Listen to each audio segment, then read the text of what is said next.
विश्वमखिलं ब्रह्मादिदेवासुरा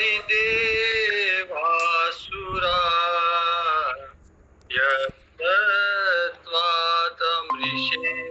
भाति सकलं रज्जो यथा अहिर्भ्रमः यत्पादप्लवमेकमेव हि भवान् बोधे स्थितिर्षावताम् वन्देऽहं तमशेषकारणपरम् रामाख्यमीशं हरिम्। तुलसीदास जी की जितनी भी कृतियां हैं उसमें सबसे प्रसिद्ध हनुमान चालीसा है। सबसे प्रसिद्ध भी और सबसे शक्तिशाली भी।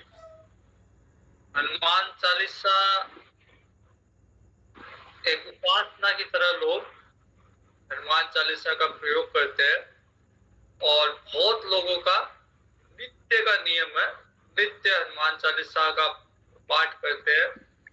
बहुत लोगों का साप्ताहिक नियम है, शनिवार को मंगलवार को हनुमान चालीसा का पाठ करते हैं और खूब विस्तार है हनुमान चालीसा का क्षेत्र के हिसाब से भी। जैसे दक्षिण भारत में साधारणतः लोग रामचरितमानस को नहीं पढ़ते, वाल्मीकि रामायण को पढ़ते हैं, लेकिन वहां भी हनुमान चालीसा का उतना ही आदर, उतना ही सम्मान, उतना ही लोग प्रयोग करते हैं जितना उत्तर भारत में करते हैं। तो तुलसीदास जी की सबसे प्रभावशाली, सबसे महत्वपूर्ण, सबसे प्रसिद्ध कृति है हनुमान चालीसा। आइए देखते हैं हनुमान चालीसा। एक दोहे से प्रारंभ करते हैं, फिर चौपाई के रूप में चालीसा मतलब 40 चौपाई। तो 40 चौपाई है हनुमान चालीसा में। श्री गुरु चरण सरोज रज निज मन मुकुर सुधारी बरनहु रघुवर विमल जसु जो दायक फलचारी। तुलसीदास जी कहते हैं गुरु के चरणों की रज, गुरु के श्री गुरु चरण सरोज रज, गुरु के कमल रूपी चरणों की रज से क्या करना है? निज मन मुकुर सुधारी, खुद के हृदय को साफ करना, खुद के हृदय रूपी आईने को साफ करना। तो गुरु के चरणों की रज से अपना हृदय साफ करना, अर्थात गुरु के शरणागत होकर गुरु के पास बैठना, गुरु की सेवा करना, ताकि गुरु जो उपदेश करे उस उपदेश से अपने हृदय को साफ करना, मन को पवित्र करना। और उस पवित्र मन का क्या करेंगे? वर्णव रघुवर विमल जसु, उस पवित्र मन से भगवान राम की, भगवान के पवित्र यश का गान करेंगे। तो सबसे पहले गुरु की सेवा करना, गुरु के चरण रज से अपने मन रूपी दर्पण को साफ करना और उस पवित्र मन से फिर भगवान का यशोगान करना। और भगवान के यशोगान से फिर प्राप्त क्या होगा? जो दायक फलचारी, जो चारों तरह का फल प्राप्त होगा, अर्थ धर्म काम मोक्ष। तो चार तरह का फल, चार तरह के पुरुषार्थ है, चार तरह के अर्थ धर्म काम और मोक्ष। तो भगवान के यश गाने से, पवित्र मन के द्वारा भगवान के यश गाने से, और वो पवित्र मन गुरु की सेवा द्वारा प्राप्त करके, गुरु की सेवा से पवित्र मन प्राप्त करके भगवान का यश गाने से चारों तरह के फल मिलेंगे।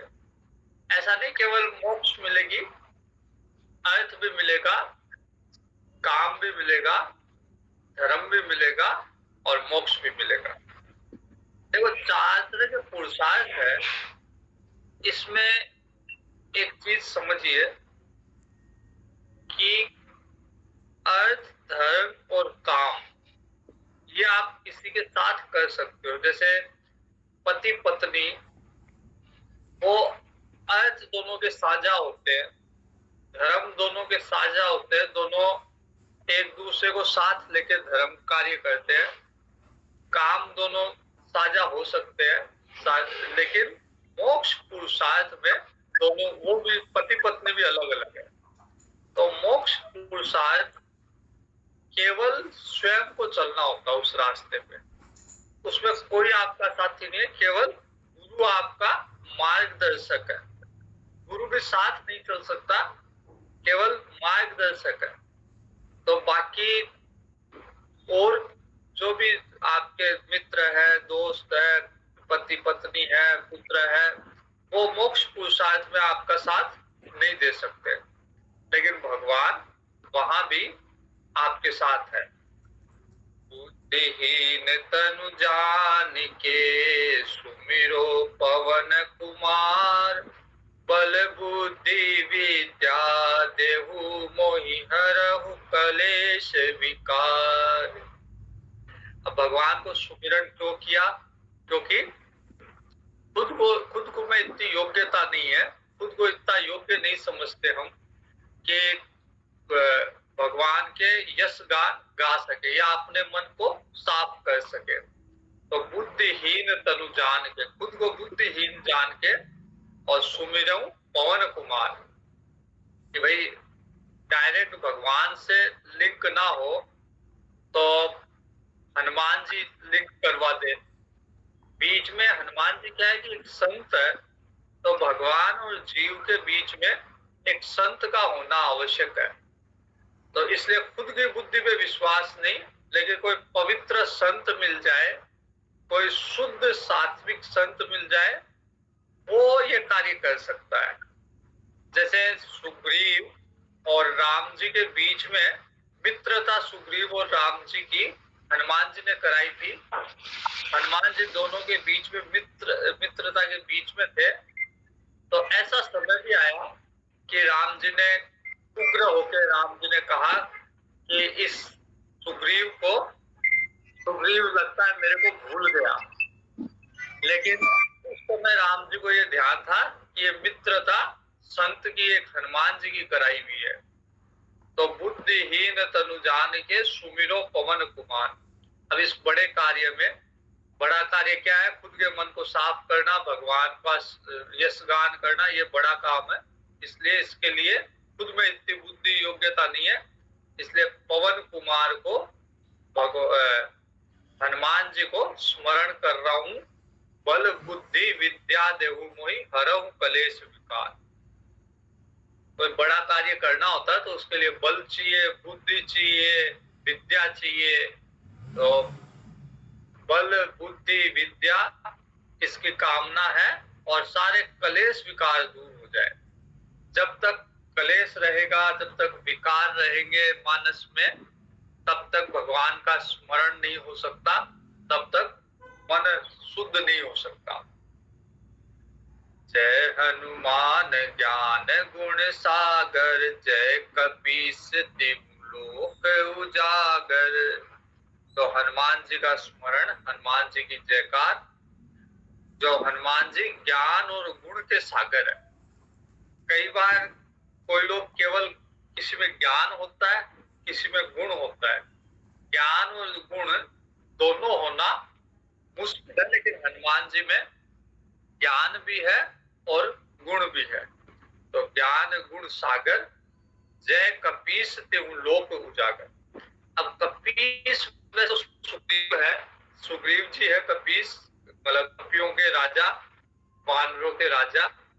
लेकिन अपनी योग्यता के हिसाब से हनुमान जी भी कपीस से कम नहीं है, इसलिए हनुमान जी को कपीस कहा गया है।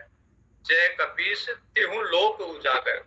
और हनुमान जी तीनों लोक में, हनुमान जी का प्रभाव है।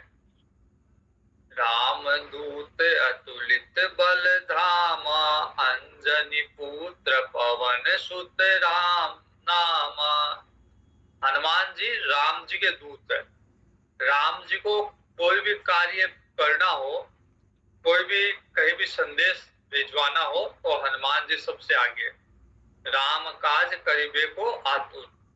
तो राम जी का कोई भी कार्य, भले ही राम जी ने सीता जी के पास संदेश भिजवाना हो राम जी को, भले ही लंका को जलवाना हो, तो सारे काम, भले ही भरत को संदेश भिजवाना हो, भले ही संजीवनी लाना हो, राम जी के सारे कार्य हनुमान जी ने किए। और हनुमान जी दूत है राम जी के और जीव के। तो कोई भी जीव जब भगवान की तरफ बढ़ता है, तो जैसे डायरेक्ट अगर कनेक्शन नहीं होता, तो बीच वाला व्यक्ति इसका संदेश उसको, उसका संदेश इसको, तो जीव का संदेश हनुमान जी ले जाके राम जी को देते हैं, और राम जी का संदेश जीव। एक भजन है, राम जी से राम राम कइयो रे हनुमान हमारी। तो सिद्ध है अगर किसी से राम जी की अप्रोच नहीं है, तो फिर वो हनुमान जी के थ्रू राम जी तक पहुंच सकता है, राम जी को संदेश दिलवा सकता है। इसलिए रामदूत अतुलित बल धामा। हनुमान जी के बल की तो कौन मुकाबला कर सकता है। जब सब लोग, सारे वानर बैठे थे और सब अपना अपना, अपने अपने बल का वर्णन कर रहे थे। कोई कह रहा था मैं केवल जा सकता हूँ, वापिस आने का बल नहीं है। कोई कह रहा था कि मैं 100 तो नहीं, मैं 20 योजन ही जा सकता हूँ। तो सबका बल इतना नहीं था जितना हनुमान जी का। तो अतुलित बल है, उस बल की कोई सीमा नहीं है। हाँ ठीक है, हनुमान जी अपने सौम्य भाव में रहते हैं, उस बल को भूले हुए रहते हैं, लेकिन जब याद कर ले, उस बल को जागृत कर ले, तब फिर उसका कोई सानी नहीं है, उसका कोई बराबरी करने वाला नहीं है। अतुलित बल है वो, अतुलित बल धामा। अंजनी पुत्र पवन सुत नामा। माँ अंजनी के पुत्र है हनुमान जी, और पवन पिताजी पवन वायु पुत्र है। तो वायु के और अंजनी माता के पुत्र है। अंजनी पुत्र पवन सुत नामा, महावीर विक्रम बजरंगी। वीर में तो, वीरता में तो कोई कमी है ही नहीं, महावीर है ही हनुमान जी। पराक्रम में कोई कमी नहीं, वीरता में कमी नहीं, तो महावीर विक्रम बजरंगी। कुमति निवार सुमति के संगी। जितने भी हमारी कुमति है, हमारे मन के दोष है, काम क्रोध मद लोभ है, ईर्ष्या द्वेष है, इन सब का निवारण करने वाले हैं। मन बुद्धि की कुमति को छुड़ा के सुमति में लगाने वाले हैं। तो कुमति निवार सुमति के संगी। मन की पूरी आदतों को, मन के पूरे संकल्प विकल्पों को छुड़वा के, और हनुमान जी सुमति में अच्छी अच्छी वृत्तियों में लगाते हैं। अब हनुमान जी के स्वरूप का वर्णन है, कैसे दिखते हैं हनुमान जी। तो हनुमान जी का कंचन वर्ण है। वर्ण जैसे भगवान का श्यामल वर्ण है, लक्ष्मण जी का घोर वर्ण है, वैसे हनुमान जी का कंचन वर्ण है, स्वर्ण की तरह दिखते हैं, सोने जैसा रंग है। कंचन वर्ण विराज सुबेसा। अब कानन कुंडल कुंचित कैसा। कान में, हनुमान जी के कान में कुंडल है, सोने स्वर्ण कुंडल है, और एक कुंचित केस है हनुमान जी के। हनुमान जी के केस जो कर्ली जो हेयर जिसको बोलते हैं, घुंघराले बाल, वैसे हनुमान जी का केस है। हाथ वज्र और ध्वजा विराजे। एक हाथ में वज्र, एक हाथ में ध्वजा हनुमान जी के। कांधे मूंज जनेऊ साजे, और कंधे पे जनेऊ, मूंज की बनी हुई जनेऊ है। ये स्वरूप है हनुमान जी का, कि कैसे दिखते हैं, क्या उन्होंने धारण किया हुआ है। शंकर सुवन केसरी नंदन, तेज प्रताप महाजगबंदन। और भगवान शंकर, यहाँ पे अभी रामभद्राचार्य जी ने इसमें कुछ सुधार भी किया था। शंकर सुवन केसरी नंदन, तो शंकर जैसे लगते हैं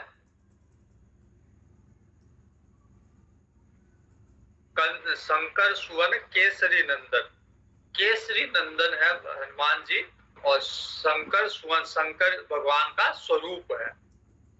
तेज प्रताप महाजगबंदन, मुनि चातुर राम काज चातुर, भगवान के कार्य करने के लिए हमेशा तत्पर। जैसे मैंने बताया कि कोई भी भगवान का कार्य हो, चाहे सुग्रीव से मित्रता कराना हो, चाहे पहले विभीषण के पास भी भगवान ने हनुमान जी गए थे और हनुमान जी ने जाके भगवान का वर्णन किया था। चाहे सीता जी के पास संदेश ले जाना हो, चाहे संजीवनी लाना हो, सारे भगवान के कार्य है। अच्छा, भगवान जानते भी है कि ये कार्य हनुमान के अलावा और कोई नहीं कर पाएगा। इसलिए जब हनुमान जी जब सारे वानर वहां से चल रहे थे सीता जी के अन्वेषण के लिए, हनुमान जी सबसे पीछे थे और भगवान ने ले जाके मुद्रिका भगवान ने हनुमान जी को ही दी, क्योंकि भगवान को पता था कि ये कार्य हनुमान जी करेंगे। तो सदैव भगवान के काम करने को आतुर रहते हैं हनुमान जी। कोई भी कार्य हो तो सदैव भगवान का कार्य करने के लिए तत्पर रहते हैं। प्रभु चरित्र सुनबे को रसिया, ऐसा नहीं है केवल कार्य करे। कई लोग होते हैं जो कार्य करने के लिए तत्पर रहते हैं, लेकिन उनको जब सत्संग सुनाया जाए तो वो थोड़ा दूर चले जाते हैं। उनकी बुद्धि में सत्संग या भगवान का नाम ये नहीं आता। हनुमान जी के साथ दोनों है, मतलब केवल रजस नहीं है, रजस नहीं है, सत्व है, इसलिए सत्संग में भी मन लगता है। तो भगवान का सत्संग सुनने का रसिया, जैसे रामचरितमानस हम देख रहे थे, उसमें था ना, जिनके कान समुद्र समाना, कितना भी डालते जाओ कान कभी तृप्त नहीं होते भगवान की कथा सुनने से। तो वैसे ही हनुमान जी भी रसिया है, रसिक है, भगवान के कथा सुनने के, भगवान का चरित्र सुनने के लिए रसिक है। कभी भी तृप्त नहीं होते, जितना सुनाओ उतना सुनने, सारे दिन यही कार्य करते हैं। प्रभु चरित्र सुनबे को रसिया, राम लखन सीता मन बसिया। जितने भी हमने देखा कि रामचरितमानस में भगवान जहां जहां जिस ऋषि मुनि के पास गए, दान मांगा कि प्रभु आप अनुज सिया सहित हमारे हृदय में आके स्थान ग्रहण करो। तो हनुमान जी के हृदय में भी राम जी, लक्ष्मण जी, सीता जी तीनों निवास करते हैं। क्योंकि रामचरितमानस में आया था कि भगवान राम जो है वो ज्ञान स्वरूप है, सीता जी, माता सीता भक्ति स्वरूपा, और लक्ष्मण जी वैराग्य के प्रतीक है। तो ज्ञान, भक्ति, वैराग्य, इनको सारे ऋषि मुनि चाहते हैं कि हमारे हृदय में ज्ञान हो, भक्ति हो, वैराग्य हो।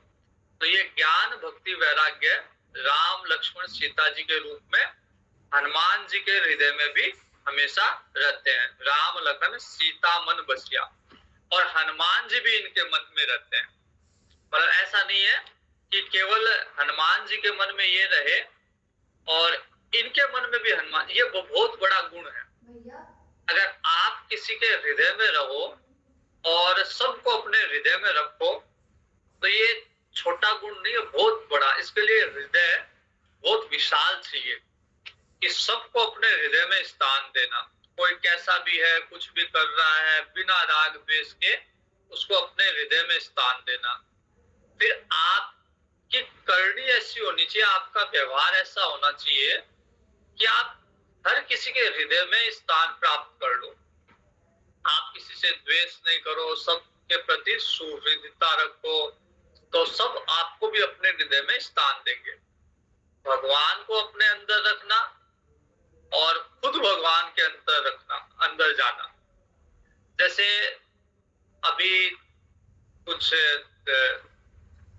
लोग सोशल मीडिया पे कुछ पोस्ट चलता था, ऐसे मजाक में करते थे कई बार, जब भारत चंद्रयान पे गया तो भारत का झंडा चांद पे गया, तो पाकिस्तान वाले कुछ अगर कुछ पोस्ट करते थे तो फिर कई लोग जवाब देते थे कि झंडे पे चांद होना और चांद पे झंडा होना दोनों में बहुत अंतर होता है। तो वैसे भगवान के हृदय में होना, भगवान को हृदय में रखना और खुद के कर्म ऐसे हो कि भगवान आपको हृदय में रखे, इसमें बहुत बड़ा अंतर है। और हनुमान जी की सेवा ऐसी थी, हनुमान जी का करनी ऐसी थी, व्यवहार ऐसा था कि भगवान भी हनुमान जी को अपने हृदय में स्थान दिए हुए हैं। प्रभु राम लखन सीता मन बसिया। अच्छा, हर तरह का रूप, ऐसा नहीं है कि केवल विराट स्वरूप है। जैसी परिस्थिति हो, हनुमान जी इस अहंकार में नहीं रहते कि मेरा स्वरूप ये है। जब छोटा बनना हो छोटा, बड़ा बनना हो बड़ा। सूक्ष्म रूप धरी सियहि दिखावा। जब माता जी के पास जाना है तो सूक्ष्म रूप बन के, और लंका जलानी हो तो विराट स्वरूप। विकट रूप धरी लंक जलावा। और दुश्मन का संहार करना हो तो भीष्म रूप। भीम रूप धरी असुर संहारे। तो तीनों तरह के सूक्ष्म, विशाल, विराट और भीम रूप, तीनों रूप हनुमान जी धारण करने में समर्थ है। कई लोग केवल विराट स्वरूप धारण कर, भीष्म रूप धारण कर सकते हैं, वो सूक्ष्म नहीं कर सकते। लेकिन हनुमान जी में भक्ति का प्रभाव है कि जहाँ सूक्ष्म, जहाँ विनम्र बनना हो वहां विनम्र, जहाँ अपना विकराल रूप दिखाना हो वहां विकराल स्वरूप, जहां दुश्मन का संहार करना हो वहां भीष्म रूप। रामचंद्र के काज संवारे, लाय संजीवन। अब कौन कौन से कार्य किए भगवान के वो बताए हुए हैं। तो लाय संजीवन लखन जियारे। जब लक्ष्मण जी मूर्छित हुए थे रण क्षेत्र में, भगवान बड़ा विलाप करते हैं लक्ष्मण जी के लिए। यहां तक भगवान कहते हैं कि यदि मुझे ये पता होता कि लक्ष्मण मूर्छित होगा तो मैं पिता के वचन ही नहीं मानता, मैं पिता के वचनों की अवहेलना कर जाता। अगर मुझको ये पता होता कि इस युद्ध में लक्ष्मण मूर्छित होगा तो मैं सीता जी को हारा हुआ मान जाता, मैं कभी युद्ध ही नहीं करता। तो तरह तरह के विलाप करते हैं और इसी मध्य हनुमान जी संजीवनी बूटी लेके आते हैं। तो लाय संजीवन लखन जी आए, श्री रघुवीर हर्षि उल्लाए। और जैसे हनुमान जी आते हैं, भगवान ने हृदय से लगा लिया हनुमान जी को। रघुपति कीनी बहुत बड़ाई, तुम मम प्रिय भरत ही सम भाई। और हमेशा भगवान यही कहते हैं हनुमान जी को कि भरत से भी बढ़, भरत मेरे को सबसे प्रिय है, लेकिन हनुमान तो मेरे को भरत कर दिए है। सहस बदन तुमरो जस गावे, अस कई श्रीपति कंठ लगावे। और भगवान कहते हैं कि सदैव ही मेरा मन करता है तेरा यश गान करूं। हनुमान जी राम जी का यश गान करते हैं और हनुमान जी राम जी कह रहे हैं कि मेरा मन करता है कि मेरा सारा बदन, मेरा रोम रोम तेरा यश गान करे। तो भक्त की महिमा भगवान से ज्यादा है। भगवान स्वयं जिस भक्त का गुणगान करना चाहे, उससे भक्त की महिमा का तो कौन वर्णन कर सकता है। सनकादिक ब्रह्मादि मुनीषा, नारद सारद सहित अहिषा। तो सनकादिक मुनि, नारद ब्रह्मा जी, नारद माँ सरस्वती और शेष नाग, ये भी हनुमान जी की महिमा का वर्णन नहीं कर सकते। भगवान राम ही अपने कह रहे हैं कि रोम रोम से मैं भगवान हनुमान जी की बड़ाई करना चाहता हूँ। तो फिर बाकी के अन्य देवता की तो सीमा से बाहर है हनुमान जी का गुण गाना। जम कुबेर दिगपाल जहाँ ते, कभी कोविद कह सके कहाँ ते। तो यम कुबेर दिगपाल, बड़े बड़े कवि, बड़े बड़े यानी इनके बस की तो बात ही नहीं है हनुमान जी का, हनुमान जी के गुणों का वर्णन करना। तुम उपकार सुग्रीव, अब राम जी के अलावा किस पे उपकार किया? सुग्रीव पे। राम मिलाए राजपद दीना, सुग्रीव बेचारा अपने बाली के भय से, बाली के त्रास से हमेशा सदैव भयभीत रहता था। हनुमान जी ने सुग्रीव से राम जी की मित्रता करवा के और सुग्रीव को कपीस बना दिया, सुग्रीव को वानरों का राजा बना दिया, किष्किंधा का राज्य दिला दिया, पत्नी को वापस दिला दिया। तो हनुमान जी ने तुम उपकार सुग्रीव पर कीना। सुग्रीव के यहाँ एक सेवक थे हनुमान जी, लेकिन अपने स्वामी के प्रति स्वामी का इतना उपकार किया कि भगवान से मिला दिया, खोया हुआ राज्य, खोई हुई पत्नी सब दिला दिया। तुम उपकार सुग्रीव कीना, राम मिलाए राजपद दीना, भगवान राम से भी मिला दिया और राज्य पद भी दिलाया। तुमरो मंत्र विभीषण माना, जब लंका में गए थे हनुमान जी, उसी समय विभीषण को मंत्र दिया है। राम कथा उसी समय कहा है, लंका में ही हनुमान जी ने राम कथा कह दी थी विभीषण को। विभीषण के मन में पहले से भक्त थे विभीषण जी, और विभीषण को ये पूरा विश्वास दिला दिया कि अगर आप राम जी के शरण में आ जाओगे तो राम जी अवश्य आपको शरणागति प्रदान करेंगे। इस तरह विभीषण जी को लंका में जाके मंत्र दिया, तुमरो मंत्र विभीषण माना, और फिर विभीषण भी क्या हुए? लंकेश्वर हो गए। तो जिस जिसको मंत्र दिया वो राजा बन गए। लंकेश्वर भय सब जग जाना। रामचरितमानस में हमने देखा कि रावण ने कितना परिश्रम किया था, बार बार अपने सर काट के भगवान शिव को अर्पित किए।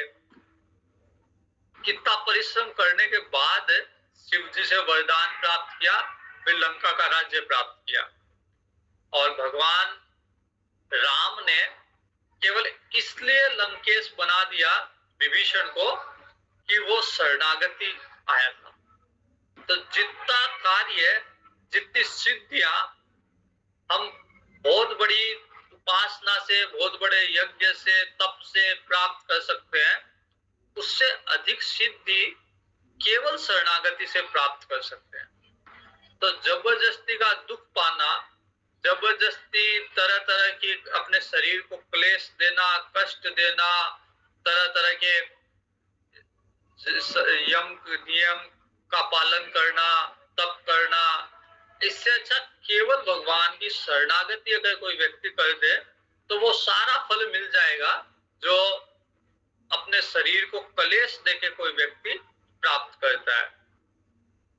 तुमरो मंत्र विभीषण माना, लंकेश्वर भय सब जग जाना, जुग सहस्त्र जोजन पर भानु, लील्यो ताहि मधुर फल जात। एक बार बालकपन में बच्चे थे हनुमान जी, बाल्य अवस्था में, और उन्होंने सूर्य की तरफ देखा, भूख लगी हुई थी, सूर्य को उन्होंने सेव समझ के उसको निगल गए। तो इतने सामर्थ्यशाली बचपन से ही है हनुमान जी। जुग सहस्त्र योजन पर भानु। अच्छा, कई लोग कहते हैं कि ये जो युग सहस्त्र योजन ये नाप है, मतलब जैसे अभी भी सूर्य का नाप जो है वो लाइट ईयर में होता है। तो अगर युग सहस्त्र योजन इनको अगर नापा जाए तो कहते हैं कि लगभग उतनी दूरी होती है जितने की आज का विज्ञान मानता है। आज का विज्ञान जितनी दूरी पृथ्वी से सूर्य की मानता है, उतनी दूरी का वर्णन युग सहस्त्र योजन पे है। तो इसको अगर आज के लाइट ईयर में कन्वर्ट किया जाए तो उतनी दूरी लगभग आती है। जुग सहस्त्र योजन पर भानु, लील्यो ताहि मधुर फल जानु। उनको तो ये समझा सूरज भगवान को कि कोई मधुर फल है और उनको ग्रहण कर लिया। कितने कितने बलशाली बचपन से बाल्यकाल से ही रहे होंगे। प्रभु मुद्रिका मेली मुख माही जलधि लांग गए अचरज नाई। तो जब समुद्र को लांगने की बात चल रही थी, सबने हाथ खड़े कर दिए और हनुमान जी को पहले ही भगवान ने मुद्रिका दे दी थी। जब हनुमान जी किष्किंधा से चले थे उस समय मुद्रिका, राम जी को भी पता था कि केवल हनुमान जी है सीता जी तक जा पाएंगे, और मुद्रिका मुंह में रख के और समुद्र को लांग गए बिना परिश्रम के।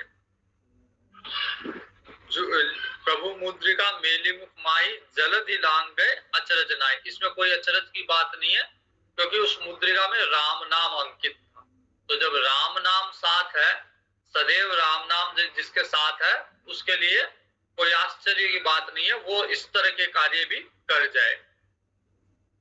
दुर्गम काज जगत के जेते सुगम अनुग्रह तुम रहते थे। हनुमान जी ने स्वयं कितने कितने बड़े बड़े दुर्गम कार्य किए हैं। समुद्र को लांगना, संजीवनी लाने गए थे, पूरा पहाड़ ले आए। तो जितने भी दुर्गम, जाके लंका को जला के आए, तो दुर्गम काम हनुमान जी ने किए हैं। तो अगर हनुमान जी की उपासना की जाए, हनुमान चालीसा का अध्ययन पाठ किया जाए नित्य, तो और वास्तव में ये देखा भी गया है, बहुत सारे मेरे व्यक्तिगत संपर्क में बहुत सारे ऐसे व्यक्ति हैं जो हनुमान जी का नित्य उपासना, सुंदरकांड का पाठ या हनुमान चालीसा का पाठ करते हैं। उनके जीवन में बहुत संकट आए हैं, लेकिन बड़ी सरलता से, सुगमता से उन्होंने हनुमान जी की कृपा से और बड़ी सुगमता से उन संकटों से पार पा लिया उन्होंने। तो दुर्गम काज जगत के जेते, जितने भी दुर्गम काज है हनुमान जी की पास सुगम अनुग्रह तुम रहते थे। हनुमान जी की कृपा से वो सारे दुर्गम कार्य भी बड़े सुगम हो जाते हैं। राम द्वारे तुम रखवारे हो तन आज्ञा बिन पैसारे। भगवान राम के दरबार में अगर किसी को प्रवेश करना है, जाना है, तो पहले जो द्वार पे रहता है उससे पहले संपर्क करना पड़ता है। अगर किसी मंत्री से मिलना है तो पहले संतरी से संपर्क करना पड़ेगा, वो प्रवेश दे तो प्रवेश पा जाता आदमी। कई बार, अभी एक कोई मेरे को कल ही कोई घटना बता रहा था कि कहीं उसको जाना था, किसी संत के यही है, तो वहां समय सीमा से बाहर था, वो समय पे नहीं पहुंचा, लेकिन संतरी को दया आ गई और उसने उसको प्रवेश करवा दिया। एक बार मेरे साथ भी ऐसा हुआ।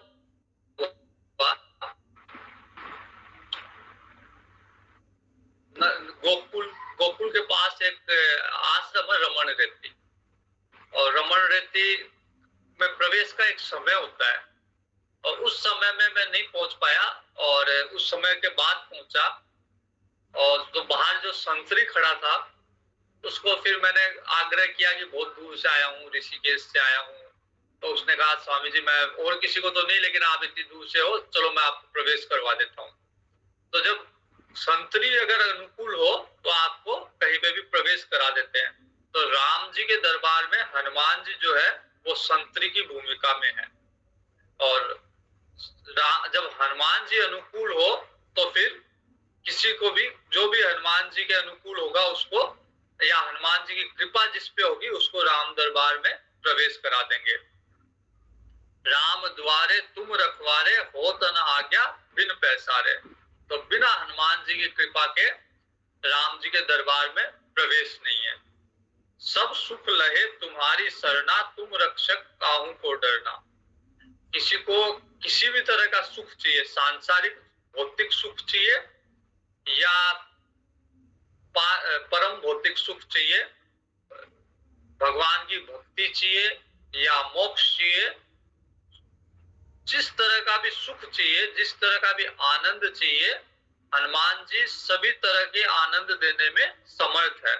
सब सुख लहे तुम्हारी शरणा। एक बार हनुमान जी की शरण में चल जाओ, फिर सब तरह के सुख, सांसारिक भी और पारमार्थिक भी, हनुमान जी की कृपा से संभव हो जाते हैं। जब हनुमान जी को अपना रक्षक मान लिया, हनुमान जी जब रक्षा में है, तो फिर किस बात से डरना। एक किसी सज्जन के घर गया था मैं, और उसके पीछे ही शमशान घाट, उनके घर के एकदम पीछे शमशान घाट। और मैंने उनसे पूछा कि आपके पीछे ही शमशान घाट है, खिड़कियां उधर खुलती है, तो आपको डर नहीं लगता? और उन्होंने यही जवाब दिया कि हनुमान जी हमारे साथ है, फिर हम क्यों डरे। फिर किसी भी शमशान हो, कुछ भी हो, फिर डरना किस बात का जब हनुमान जी साथ है। तो तुम रक्षक काहू को डरना, जब हनुमान जी साथ हो तो फिर डर किस बात का। आपन तेज समारो आपे, तीनों लोग आंकते कापे। तो हनुमान जी से बड़े बड़े राक्षस भी, और तीनों लोक में ऐसा कोई नहीं है जो हनुमान जी का सामना कर सके। तो सब हनुमान जी से कांपते हैं। इसलिए हनुमान जी की शरण में हो, हनुमान जी रक्षक है, तो फिर डर किसी बात का नहीं। भूत पिशाच निकट नहीं आवे, कितना ही बड़ा भूत हो, कितना ही बड़ा पिशाच हो, हनुमान जी का नाम ले दिया तो फिर वो निकट भी नहीं आएगा। बच्चे जब डर लगता, बच्चों को थोड़ा समझने लगता है, भूत का डर लगता, तो फिर वो यही लाइन, यही चौपाई गाता है, भूत पिशाच निकट नहीं आवे, महावीर जब नाम सुनावे। और ऐसा देखा भी गया है कि जब यदि लगे इस तरह की कोई आशंका हो कि कोई ऊपर की हवा या कुछ ऐसा लगे, तो उसे हनुमान चालीसा सुनाने से वो सामान्य हो जाता है व्यक्ति। इसलिए भूत पिशाच निकट नहीं आवे, महावीर जब नाम सुनावे। कोई भी किसी भी तरह का रोग हो, नासे रोग हरे सब पीड़ा। किसी भी तरह की पीड़ा, किसी भी तरह का रोग हो, हनुमान चालीसा सुनाया जाए तो उसका प्रभाव खत्म हो जाता है। विशेषकर मनोरोग, मनोरोग किसी भी तरह का हो, जैसे भूत से डर लगना, ये भी एक तरह का मनोरोग है। या कईयों को ऐसी ऐसी बीमारी होती है। एक मेरे परिचित एक व्यक्ति है, उनको ये बीमारी है कि वो रूम में बैठे हैं, सबके साथ बैठे हैं, लेकिन उनको ये बीमारी है, उनको ये भय लगता है कि ये छत गिर जाएगी। अब सबको, किसी को नहीं लग रहा, लेकिन उनको लगता है, तो उनको ये एक बीमारी है। तो इस तरह का मनोरोग जब हो, तो उसके लिए अगर हनुमान चालीसा उस समय, जिस समय ये भाव आते हो, या कोई भी विपरीत अनिष्ट होने का भाव आता हो, कोई भी विपरीत भाव आता हो, भय लगता हो, उस समय हनुमान चालीसा का अगर जाप किया जाए, पढ़ा जाए मन मन में, तो फिर उन रोगों से, मनोरोगों से दूर हो जाता आदमी। बुद्धि जो है उसकी, जो भय कर रही थी, जो रोग से ग्रसित थी, वो उससे निकल के और भगवान की तरफ उसकी बुद्धि, कुमति निवार सुमति के संगी, तो उन सब चीजों को छोड़ के और एक अच्छे मार्ग पे उसकी बुद्धि चलने लगती है। ना से रोग हरे सब पीड़ा, जपत निरंतर हनुमत पीड़ा। जो निरंतर हनुमान जी का जप करे, तो फिर तो सवाल ही नहीं है कि इस तरह के कोई मनोरोग या भय, कोई भूत पिशाच या किसी भी तरह का शत्रु का भी भय उसके सामने आए। तो ये तो फिर संभव ही नहीं है कि निरंतर जिसके मन में हनुमान जी का स्मरण चल रहा हो। नासे रोग हरे सब पीड़ा, जपत निरंतर हनुमत पीड़ा। संकट ते हनुमान छुड़ावे, किसी भी तरह का संकट हो, हनुमान जी सब संकटों से रक्षा करने में पूर्णतः समर्थ है। मन क्रम ध्यान जो लावे, जो अपने मन से, कर्म से, वचन से हनुमान जी का ध्यान करता है, हनुमान जी की सेवा करता है, पूजा करता है, उसके लिए फिर कोई भी संकट अस्तित्व में नहीं है। सारे, हर तरह के संकट नाश है उसके लिए। सब पर राम तपस्वी राजा, तिनके काज सकल तुम साजा। सबसे बड़े राजा राम, और उन भगवान राम के कार्य भी कौन कर रहा है? हनुमान जी कर रहे हैं। तो इसका मतलब हनुमान जी सब तरह के कार्य करने में समर्थ है। और हमारे तो कितने छोटे से छोटे मोटे कार्य होते हैं, जब इतने बड़े राजा राम के कार्य हनुमान जी कर रहे हैं, तो हमको तो क्या चाहिए, छोटा मोटा, कभी कोई रोग से मुक्ति चाहिए, कभी कोई थोड़ा बहुत धन चाहिए, कभी किसी बीमारी से, रोग से मुक्त होना चाहते हैं, बस छोटा मोटे थोड़े बहुत काम होते हैं हमारे पास। ज्यादा ज्यादा हम काम बता भी नहीं सकते, हमारा इतना सामर्थ्य भी नहीं है। अगर संपत्ति भी मांगते हैं तो हमारी भी एक औकात होती है, उसी में मांगते हैं। तो इसलिए भगवान राजा राम के कार्य कर रहे हैं, तो हमारे तो छोटे मोटे काम भगवान हनुमान जी को कोई दिक्कत ही नहीं है करने में। सब पर राम तपस्वी राजा, तिनके काज सकल तुम साजा। और मनोरथ जो कोई लावे, जो भी मनोरथ हो, जो भी इच्छा हो, हनुमान जी सारी पूर्ण करने में समर्थ है। और मनोरथ जो कोई लावे, सोई अमित जीवन फल पावे। और केवल उसकी मनोरथ पूरी नहीं करेंगे हनुमान जी, उसको जीवन का अमित फल भी देंगे।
जीवन के उसके जीवन का जो परम फल है, वो भी हनुमान जी की कृपा से सुलभ होता। सोई अमित जीवन फल पावे।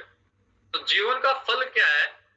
जीवन में कितना भी कर्म कर लें, कितना भी मनोरथ पाल लें, कितना भी हम कार्य करें, अंत में अगर भगवान के चरणों में प्रीति हुई या नहीं हुई, या मोक्ष पथ के पथिक है, तो मुक्ति, संसार से मुक्ति मिली ना मिली, आनंद के लिए हम किसी पे डिपेंड ना रहे, यही फल है।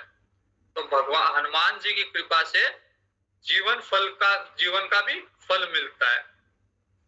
चारों युग प्रताप तुम्हारा। अब अलग अलग युगों में, सतयुग, द्वापर, त्रेता, कलयुग, 4 तरह के युग है। किसी देवता का प्रभाव किसी युग में रहता है, किसी देवता का प्रभाव किसी युग में रहता है। भगवान राम त्रेता में उत्पन्न हुए, भगवान कृष्ण द्वापर में उत्पन्न हुए, तो हर युग में अलग अलग देवताओं का प्रभाव है। भागवत जी के अनुसार हर कल्प के अलग अलग देवता होते हैं। जैसे इस कल्प में जो इंद्र है, अगले कल्प में दूसरा इंद्र होगा। इस कल्प में जो ब्रह्मा जी है, अगले कल्प में ब्रह्मा जी अलग होंगे। मनु महाराज भी अलग होंगे अगले कल्प में। सप्त ऋषि भी अलग अलग होंगे। लेकिन हनुमान जी सभी कल्पों में, सभी युगों में हनुमान जी वही होंगे। चारों युग प्रताप तुम्हारा।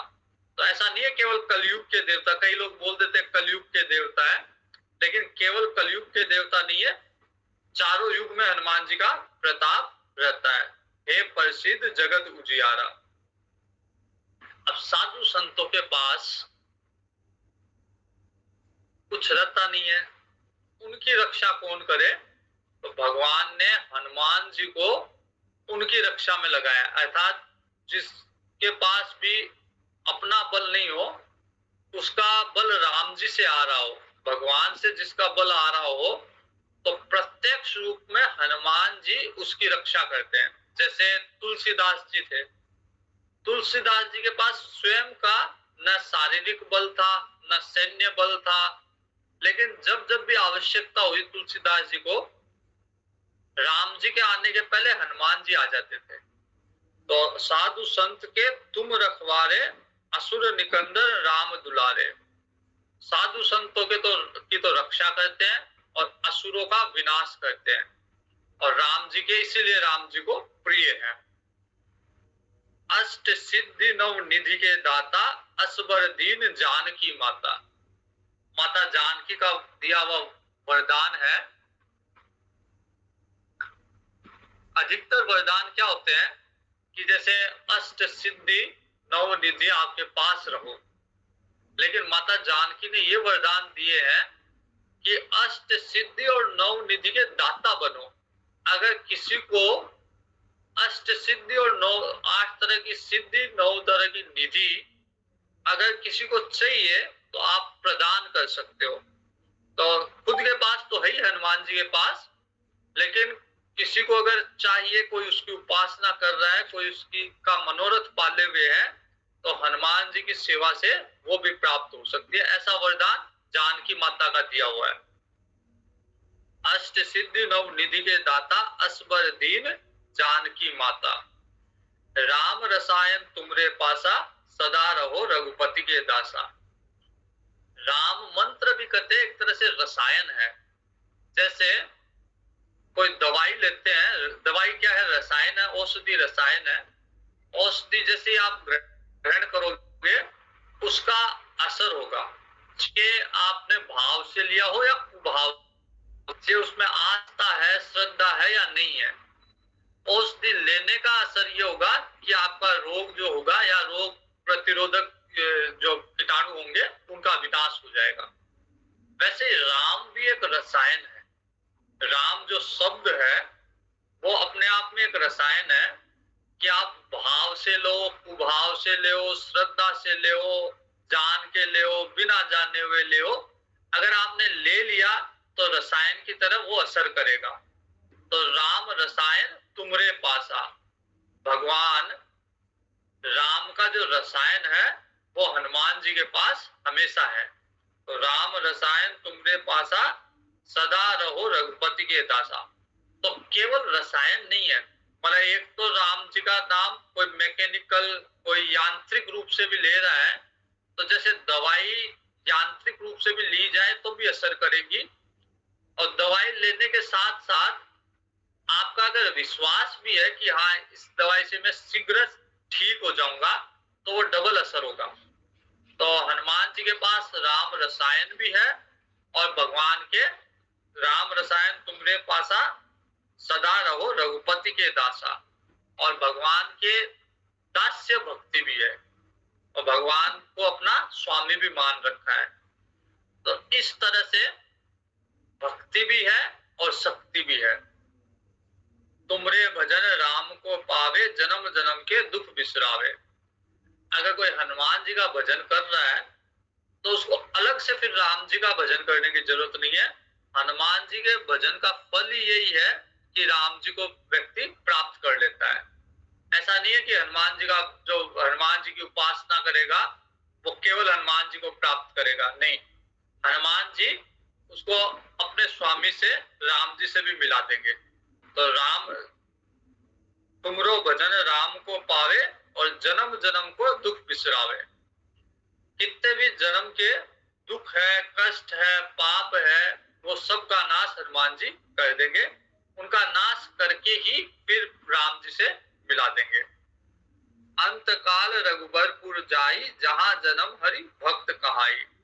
और भक्तों का ये गुण होता है कि भक्तों को जब अच्छा लगता है कि उनके स्वामी के दरबार में बहुत सारे लोग आए, ऐसा नहीं कि अकेले बैठे रहे, मतलब सिर्फ जैसे संसार में होता है ना कि किसी व्यक्ति से, किसी व्यक्ति विशेष से मेरे अच्छे संपर्क है तो केवल मैं उसके पास रहूं, बाकी और किसी को एंट्री ना दूं। लेकिन भक्तों का ये गुण होता है कि वो इस चीज से प्रसन्न होते हैं कि अधिक से अधिक लोग उनके स्वामी से जुड़े, उनके इष्ट से जुड़े। तो हनुमान जी का भी ये गुण है कि जो भी हनुमान जी की सेवा करता है, हनुमान जी उसे राम जी से मिला देते हैं। और अंत काल में भगवान के साकेत धाम हनुमान जी की कृपा से वो जीव प्रवेश कर जाता है, और वहां पे हरि भक्त की उपाधि मिलती है। वहां पे भगवान का भक्त बन के रहता है साकेत में। और देवता चित्तन धरही, हनुमत से सर्व सुख करही। तो अन्य देवता इतनी आसानी से प्रसन्न नहीं होते। जितने भी देवता है उनकी उपासना की बड़ी लंबी चौड़ी प्रक्रिया है। हनुमान जी तुरंत प्रसन्न हो जाते हैं। तो जब वो देवता ज्ञान भी नहीं लेते, संज्ञान भी नहीं लेते कि कोई मेरे कोई उपासना कर रहा है, मेरी कोई भक्ति कर रहा है, उतनी देर में तो हनुमान जी प्रसन्न हो जाते हैं। और देवता चित्त न धरई, हनुमत से सर्व सुख होकर रही। जैसे ही हनुमान जी की सेवा करो, हर तरह के सुख प्राप्त होने लग जाते हैं। संकट कटे मिटे सब पीरा, हर तरह का संकट, देवी भौतिक किसी भी तरह का संकट हो, हर तरह का संकट मिट जाता है, हर तरह की पीड़ा कष्ट मिट जाती है।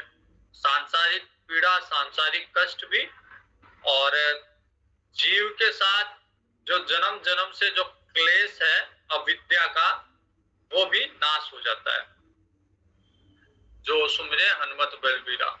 इसलिए जय जय जय हनुमान गोसाई, कृपा करऊं गुरुदेव की नाई। हनुमान जी को भी गुरु के रूप में, अगर हनुमान जी गुरु है ही, वैसे सबके गुरु हनुमान जी है, तो हनुमान जी गुरु की तरह कृपा करते हैं। तो गुरु जब कृपा करता है तो गुरु संसार के लिए कृपा नहीं करता। गुरु कृपा करते हैं कि इसकी मुक्ति कैसे हो, इसके मोक्ष कैसे हो। संसार में जन्म जन्म, इस केवल इस जन्म की नहीं देखता, जन्म जन्म से ये जीव दुख पा रहा है, तो इसका परमानेंट इलाज क्या है, इसकी परमानेंट रूप से इसको आराम कैसे मिले, ये आनंद को कैसे प्राप्त करे, अपने स्वरूप को कैसे जाने। तो हनुमान जी भी उस तरह से कृपा करते हैं गुरुदेव की नाई। जैसे गुरु कृपा करता है शिष्य पे, वैसी कृपा हनुमान जी भी करते हैं अपने सेवक पे। जो सतबार पाठ कर कोई, छूटई बंदी महासुख कोई। जो सतबार, कहीं पे सप्त भी होता है, कहीं पे सत भी है, 7 बार या 100 बार। तो जितनी श्रद्धा, जितनी श्रद्धा से, और जितनी बार का नियम, जितनी अधिक बार का नियम हो, उतना चे 7 हो चे 100, उतने नियम को श्रद्धा से अगर पूर्ण किया जाए, जो सतबार पाठ कर कोई, छूटे बंदी महासुख कोई। तो संसार के जितने भी बंधन है, हमारा मन जिन बंधनों में फंसा हुआ है, बुद्धि जिन बंधनों में फंसी हुई है, उन सब से बाहर निकल जाता है। काम, क्रोध, मद, लोभ, तमोगुण, रजोगुण, सत्वगुण, इनमें हम लोग बंधे हुए हैं, वो सबसे छुटकारा मिलके महासुख होता है। तो हम लोग सब सुख के पीछे भाग रहे हैं, लेकिन पता नहीं है सुख कहाँ मिलना चाहिए, कैसे मिलना चाहिए। इसलिए उसी की भ्रांति में संसार की वस्तुओं में, व्यक्तियों में, संसार के संबंधों में वो सुख ढूंढ रहे हैं। मिलता वहां भी नहीं है। लेकिन जैसे मृग मरीचिका, जैसे एक मृग जो है वो रेगिस्तान में पानी की तलाश करता है, वैसे हम लोग भी संसार में सुख की तलाश करते हैं। लेकिन हनुमान जी की अगर सेवा की जाए तो महासुख, जो वास्तविक आनंद है, उसकी प्राप्ति होती है। छूटई बंदी महासुख होई, जो ये पढ़े हनुमान चालीसा, होई सिद्धि साकी गोरीसा। उनकी हर तरह की सिद्धि उनको प्राप्त होती है। और इसमें साक्षी है गोरीसा, मतलब माँ पार्वती इसकी साक्षी है कि हर तरह की उसको सिद्धि प्राप्त होती है। तुलसीदास सदा हरिचेरा, कीजे नाथ हृदय में डेरा। तुलसीदास जी सदा भगवान हनुमान जी के शिष्य, हनुमान जी के सेवक के रूप में है। तो इसलिए आग्रह करते हैं कि मेरे हृदय में आप डेरा डालो, मेरे हृदय में सदा सदैव निवास करो। पवन तनय संकट हरण, मंगल मूर्ति रूप, राम लखन सीता सहित, हृदय बसऊं सुरभूप। तो हनुमान जी पवन तनय है, संकट को हरने वाले हैं, मंगल की मूर्ति है, और हनुमान जी राम लखन सीता के सहित हृदय में निवास करें। यही वरदान सारे ऋषि मुनियों ने यही वरदान मांगा, इसलिए तुलसीदास जी भी अंत में यही वरदान मांग रहे हैं, राम लखन सीता सहित हृदय बसऊं सुर भूप। तो हनुमान जी, राम जी, लक्ष्मण जी जब ज्ञान, भक्ति, वैराग्य और हनुमान जी सेवा का प्रतीक है, ये सब हृदय में रहेंगे तो फिर हर तरह का मंगल और हर तरह के संकटों का नाश होगा। साखी गोरीसा, गोरीसा शिव जी का भी नाम, शिव जी का नाम है गोरीसा, तो शिव जी साक्षी है। तो इस तरह से हनुमान चालीसा की, एक बार हनुमान चालीसा का पाठ करते हैं। म्यूट ही रहेंगे सब और म्यूट रख के ही अपने अपने स्थान से हनुमान चालीसा का पाठ करेंगे।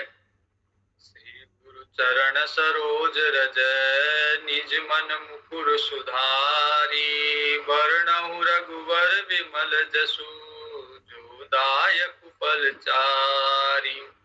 बुद्धिहीन तनु जानिके सुमिरो पवन कुमार, बल बुद्धि विद्या देहु मोहि हरहु कलेश विकार।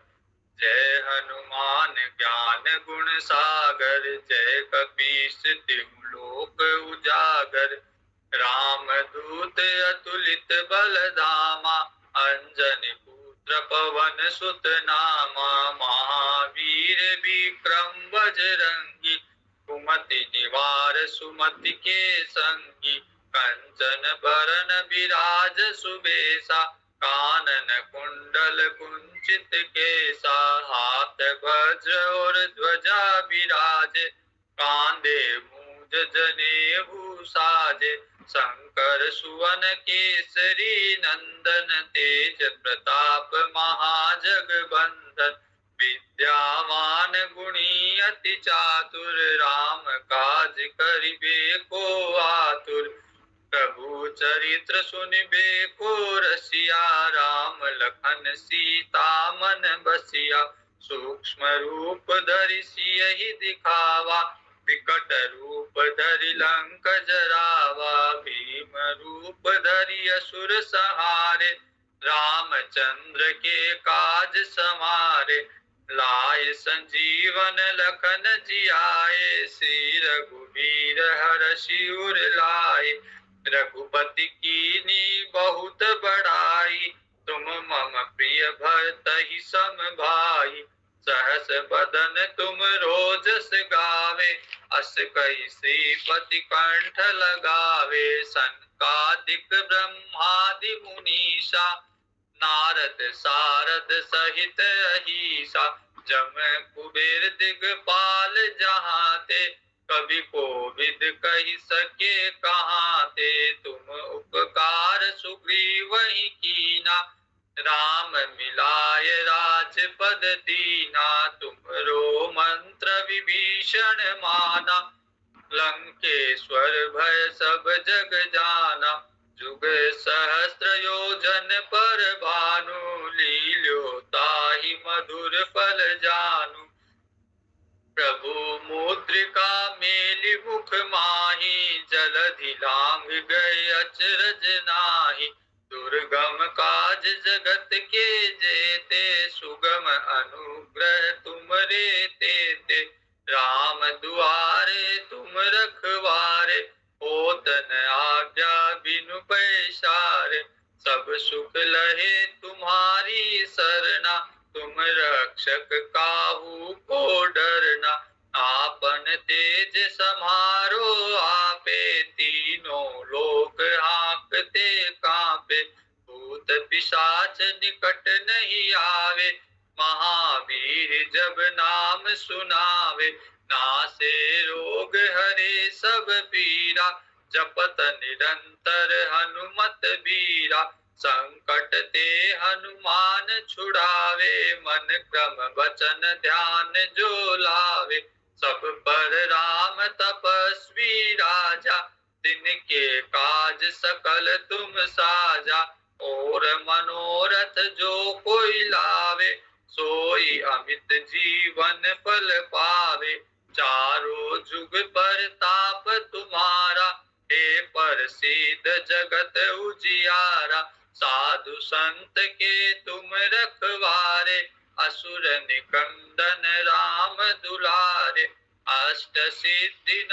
रिद्धि के दाता, असबर दीन जानकी माता।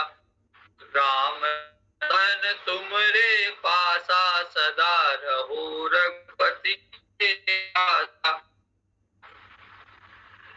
तुम्हारे भजन राम को पावे, जन्म जन्म के दुख बिसरावे। अंत काल रघुबर जाई, जहाँ जन्म हरि भक्त कहाई। और देवता चित्तन धरई, हनुमत से ही सर्व सुख करई। संकट कटे मिटे सब पीरा, जो सुमिरे हनुमत बलबीरा। जय जय जय हनुमान गोसाई, कृपा करऊं गुरुदेव की नाई। जो सत बार पाठ कर कोई, छूटहि बंदी महासुख होई। जो यह पढ़े हनुमान चालीसा, होई सिद्धि साखी गौरीशा। तुलसीदास सदा हरि चेरा, कीजे नाथ हृदय मह डेरा। पवन तनय संकट हरन, मंगल मूर्ति रूप। राम लखन सीता सहित, हृदय बसऊं सुरभूप। सियावर रामचंद्र की जय, पवन सुत हनुमान की जय। उमापति महादेव की जय, बोलो भाई सब सन की जय। हरिओम। तो आज हमने हनुमान चालीसा देखा, और हनुमान चालीसा वास्तव में उपासना का एक बहुत ही प्रभावशाली उपासना की पद्धति है।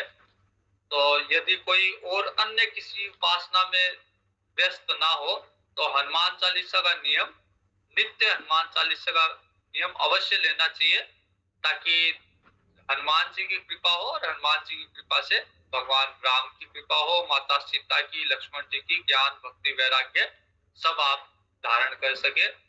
इसलिए अन्य अगर उपासना नहीं कर रहे हैं, तो हनुमान चालीसा उपासना के रूप में अवश्य उसको नित्य नियम में शामिल करना चाहिए। हरि बोल। धन्यवाद।